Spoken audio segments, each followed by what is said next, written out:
Which mode of nutrition is shown by fungi like mushrooms? పుట్టగొడుగుల వంటి శిలీంధ్రాలు ఏ విధమైన పోషక ఆహారాన్ని చూపుతాయి?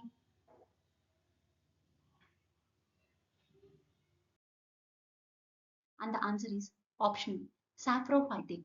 Mushrooms feed on dead and decaying organic matter.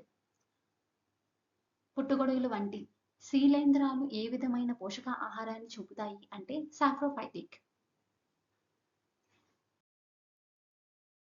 Which of the following organisms is both autotrophic and heterotrophic?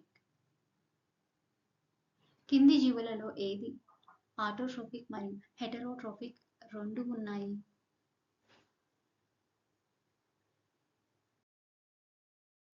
And the answer is option Euglena. Euglena photosynthesizes in sunlight and absorbs food in dark conditions.